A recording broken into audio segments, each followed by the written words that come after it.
The lunch rush at the local KFC on Maple Street had just ended when customers started noticing something wasn't right. The restroom had been locked for nearly 30 minutes, far longer than normal. Several customers waited impatiently, checking their watches, shifting from foot to foot. The manager, Janet, tried knocking first gently, then more urgently. No response. Just complete, unsettling silence from behind that locked door.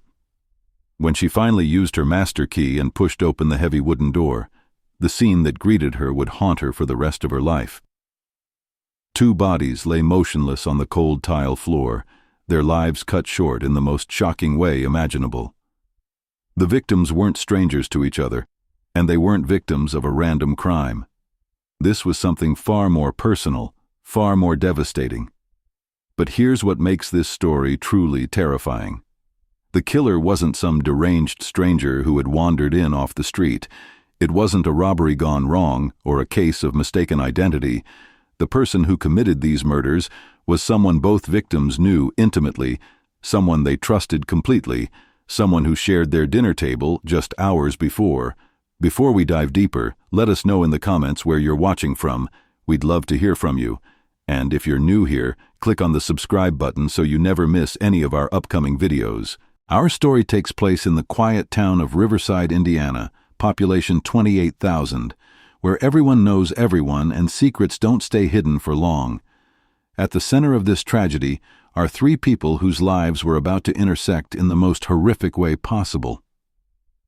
First, there's Marcus Thompson, 34 years old, a man of few words who worked the night shift at the local manufacturing plant.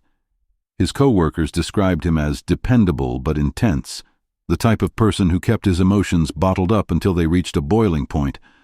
Marcus had thick, calloused hands from years of manual labor and eyes that seemed to carry the weight of unspoken disappointments. He'd married young, hoping to build the perfect family, but life had other plans. Then there's his wife, Rebecca, just 26 with strawberry blonde hair and a laugh that could fill a room. She'd been the homecoming queen in high school, the girl everyone expected to leave Riverside behind for bigger dreams. Instead, she'd settled down with Marcus right after graduation. But lately, she'd been feeling trapped, suffocated by the routine of small-town married life. Her friends noticed she'd become restless, always talking about what life could have been, should have been. And finally, there's William Thompson, Marcus's father, 58 years old, and everything his son wasn't. Where Marcus was quiet and brooding, William was charismatic and confident. He owned a successful hardware store on Main Street and was respected throughout the community. People sought his advice on everything from business decisions to marriage problems. He had silver hair that he kept perfectly styled and a smile that made people trust him instantly. But as we'll soon discover, sometimes the most trusted people are harboring the darkest secrets. On the surface, the Thompson family seemed to have it all together, but underneath, cracks had been forming for months, growing wider with each passing day, until they finally shattered in the most violent way imaginable. The problems in Marcus and Rebecca's marriage had been building for over 2 years. What started as small disagreements about money and future plans had grown into something much darker. Marcus would come home from his 12-hour shifts to find Rebecca distant, almost cold. She'd be scrolling through her phone, lost in social media posts about friends who'd moved to bigger cities, started careers, traveled the world. When he tried to talk to her about their future, about maybe starting a family, she'd change the subject or find an excuse to leave the room. The late-night arguments became a regular occurrence, usually starting over something trivial, but quickly escalating into shouting matches about deeper resentments. Rebecca felt like she was wasting away in their small ranch house, watching her dreams disappear, while Marcus seemed content with their simple life. Marcus, on the other hand, felt like nothing he did was ever enough for his wife. He'd work overtime to buy her nice things, plan romantic dinners, suggest weekend getaways, but she always seemed somewhere else mentally. The tension was so thick their neighbors could hear the muffled arguments through the walls. By the spring of last year, Rebecca had started going out more frequently, claiming she was meeting old friends from high school. She'd return home late, sometimes not until after midnight, with vague explanations about catching up over drinks or going to the movies. Marcus began noticing small changes in her behavior. She was suddenly concerned with her appearance again, buying new clothes, spending extra time on her hair and makeup even for simple errands around town. Her phone became her constant companion, and she'd guard it jealously, taking it with her even to the bathroom. When Marcus asked about her newfound secretiveness, she'd accuse him of being paranoid and controlling. The hushed phone calls started around this time too. Marcus would walk into a room and find Rebecca speaking in whispers, quickly ending conversations when she saw him. She claimed they were just friends from work, but Marcus had met all her co-workers at the annual company picnic, and none of them had ever called the house before. Something was definitely wrong, but Marcus couldn't quite put his finger on what it was. He'd lie awake at night listening to Rebecca breathe beside him, wondering when she'd become such a stranger to him. But one night, everything changed when Marcus decided to follow them, and what he discovered would scar him forever. The truth was more devastating than Marcus could have ever imagined. His wife, Rebecca, wasn't just having an affair, she was involved with his own father, William. The relationship had started innocently enough 6 months earlier when Rebecca had stopped by the hardware store to pick up supplies for a home improvement project. William had always been charming and attentive, asking about her day, remembering small details about her life that even Marcus sometimes forgot. He made her feel seen in a way she hadn't felt in years. What began as friendly conversations during her visits to the store gradually evolved into something more intimate. William would text her during the day, asking how she was doing, making her laugh with funny observations about their small town. He'd compliment her intelligence, her beauty, telling her she deserved more than what life had given her so far. Rebecca found herself looking forward to these interactions more than she cared to admit. The first time they met outside the store was supposedly accidental. They'd run into each other at the grocery store and ended up having coffee at the diner down the street. William listened to her complaints about feeling trapped in her marriage with a sympathetic ear, never judging, always understanding. He painted a picture of himself as a lonely widower who'd never truly gotten over the death of Marcus's mother 5 years earlier. Slowly, carefully, he began to insert himself into her emotional life, becoming the confidant she'd been missing. The physical relationship didn't begin immediately. Instead, it was a gradual erosion of boundaries, each meeting pushing things a little further than the last. A lingering hug goodbye, a hand placed on her shoulder that stayed too long, compliments that became increasingly personal and intimate. By the time they first kissed in his car behind the abandoned movie theater, Rebecca felt like she'd already crossed so many lines that one more didn't matter. William was skilled at manipulation, making her feel like she was special, like their connection was something rare and beautiful rather than a betrayal of the worst kind. He convinced her that Marcus would never understand her the way he did, that their age difference was a strength rather than something inappropriate. The affair continued for months with elaborate planning and careful secrecy. They'd meet during Rebecca's supposed shopping trips, or when Marcus was working his night shifts. William would pick secluded locations, always making sure they wouldn't be seen by anyone who might recognize them. But as time went on, they became increasingly reckless, perhaps subconsciously wanting to be caught, wanting the decision to be taken out of their hands. The afternoon they chose the KFC bathroom would be their last meeting, though neither of them knew it at the time. Marcus had been suspicious for weeks, but it wasn't until he saw his father's truck parked outside their house one afternoon, when he was supposed to be at work, that the pieces began falling into place. He'd called in sick to his job, claiming he had food poisoning, but really he just couldn't focus on anything except his growing certainty that Rebecca was hiding something major from him. When he arrived home unexpectedly that Tuesday afternoon and found his father sitting at their kitchen table with Rebecca, both of them looking guilty and surprised, he knew something was terribly wrong. They claimed William had stopped by to discuss Marcus's upcoming birthday party, but the explanation felt hollow. Rebecca was wearing makeup and a nice dress, unusual for a weekday afternoon at home. His father seemed nervous, which was completely out of character for a man who was typically confident and composed in any situation. Marcus didn't confront them directly that day, but he began paying closer attention to their interactions at family gatherings. He noticed the way they carefully avoided being alone together, how they seemed to communicate with glances across the room, the way Rebecca would find excuses to leave early whenever William was around. The more Marcus observed, the more convinced he became that something inappropriate was happening between his wife and his father. He started checking Rebecca's phone when she was in the shower, looking for evidence of their communication. She'd become smart about deleting messages, but occasionally he'd catch fragments of conversations before she could erase them completely. Text messages that seemed too familiar, too intimate for a daughter-in-law and father-in-law to be sharing.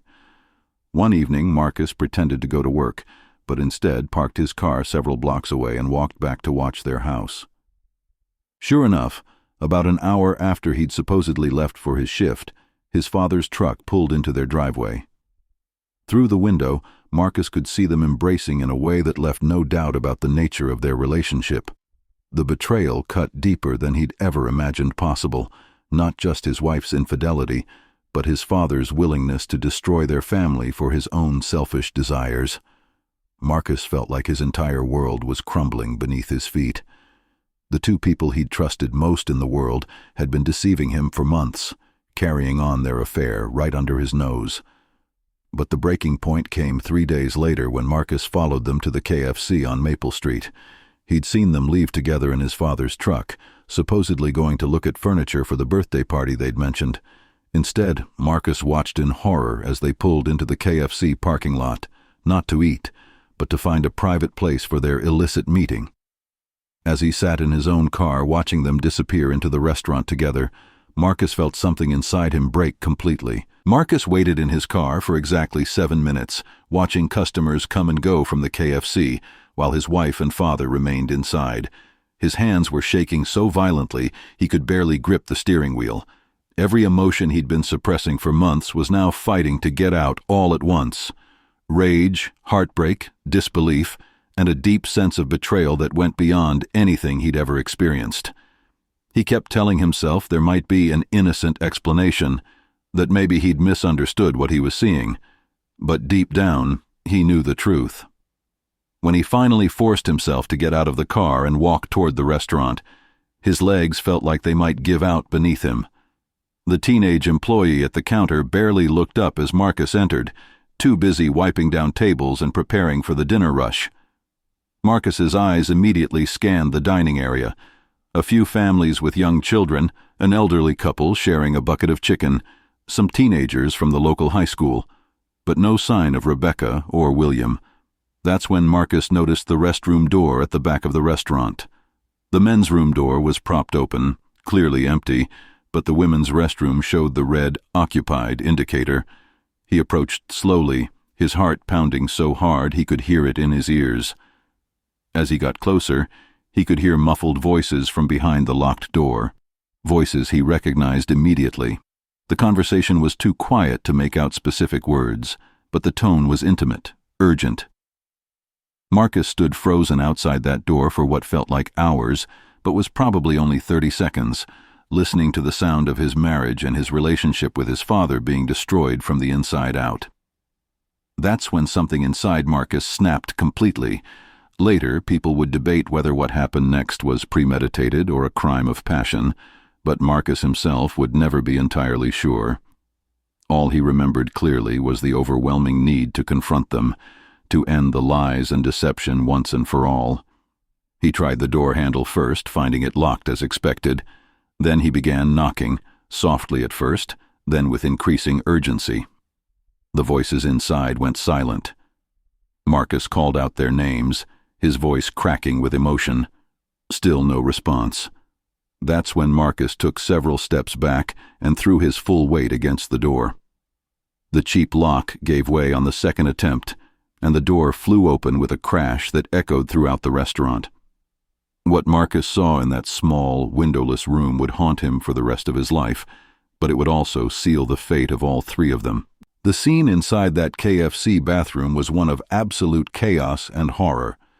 Marcus had burst through the door to find his worst fears confirmed, his wife and father in a compromising position that left no doubt about the nature of their relationship. What happened in those next few minutes would be debated in courtrooms and discussed in hushed whispers throughout Riverside for years to come. According to Marcus's later testimony, he experienced a complete mental break upon seeing his wife and father together. The months of suspicion, the careful lies, the elaborate deception, it all crashed down on him at once in that small, fluorescent-lit room. He described feeling like he was watching someone else's actions as his hands found the heavy ceramic toilet tank lid. In the span of less than 2 minutes, 2 lives were ended, and a third was destroyed forever. The first screams came from other customers in the restaurant who heard the violent sounds coming from the bathroom. Janet, the manager, was in the kitchen when the commotion started, but she quickly rushed to the front of the restaurant where panicked customers were pointing toward the back hallway. She approached cautiously, calling out to ask if everyone was okay. The only response was an eerie silence that seemed to stretch on forever. When she finally worked up the courage to push open the damaged bathroom door, Janet found Marcus sitting on the floor, his back against the wall, completely covered in blood. His eyes were vacant, staring at something no one else could see. Rebecca and William lay motionless nearby, their injuries so severe that Janet immediately knew there was nothing that could be done to save them. She later told investigators that Marcus seemed completely unaware of her presence, as if he was in some kind of trance or shock. The 911 call came at exactly 3:47 p.m. on a Tuesday afternoon that had started like any other day in Riverside. Within minutes, the parking lot was filled with police cars, ambulances, and fire trucks. News of the incident spread through the small town faster than wildfire. People gathered on the sidewalk outside the KFC, trying to get a glimpse of what had happened, trading rumors and theories about what could have driven someone to commit such a violent act. The initial police response was swift and professional, but nothing could have prepared the first responders for the scene they encountered inside that bathroom. Even veteran officers who'd seen their share of violent crimes were visibly shaken by what they found. Marcus was taken into custody without resistance, seemingly unaware of what was happening around him. He didn't speak a single word during his arrest, just sat silently in the back of the police car staring out the window as they drove away from the scene of the tragedy. The investigation that followed was both straightforward and incredibly complex. The physical evidence was overwhelming. Marcus had been found at the scene covered in the victim's blood, with no attempt made to flee or cover up his actions. Security cameras from neighboring businesses confirmed his presence at the KFC, and his fingerprints were found on what investigators determined to be the murder weapon. But understanding the motive required delving into months of family dysfunction and betrayal that most people in Riverside never could have imagined. Detective Sarah Martinez, who led the investigation, later said it was one of the most emotionally challenging cases of her 20-year career. The affair between Rebecca and William became public knowledge almost immediately, sending shockwaves through the tight-knit community. People who had known the Thompson family for years struggled to reconcile the image of William as a respected businessman and father figure with the reality of a man who would betray his own son in such a devastating way. The detective work revealed the elaborate lengths Rebecca and William had gone to in order to hide their relationship. Cell phone records showed hundreds of text messages between them over a 6-month period, many of them explicitly romantic and sexual in nature. They had created separate email accounts to communicate, used prepaid credit cards for hotel rooms, and coordinated their schedules to avoid being seen together in public. Bank records showed that William had been giving Rebecca money regularly, supposedly for household expenses, but the amounts were far more than would be needed for normal bills. During the interrogation process, Marcus slowly began to emerge from his state of shock, but he remained largely uncommunicative about the specific details of what had happened in the bathroom. His lawyer advised him not to discuss the case, but Marcus seemed genuinely unable to provide a clear account of his actions during those crucial 2 minutes. Psychiatrists who examined him found signs of severe psychological trauma and suggested that he had experienced what's known as an acute stress reaction, a temporary break from reality triggered by extreme emotional distress. The community's reaction to the case was deeply divided. Some people saw Marcus as a cold-blooded murderer who had chosen violence over dealing with his problems in a civilized manner. Others viewed him as a victim himself, a man who had been pushed beyond his breaking point by the ultimate betrayal from the two people who should have protected and loved him most.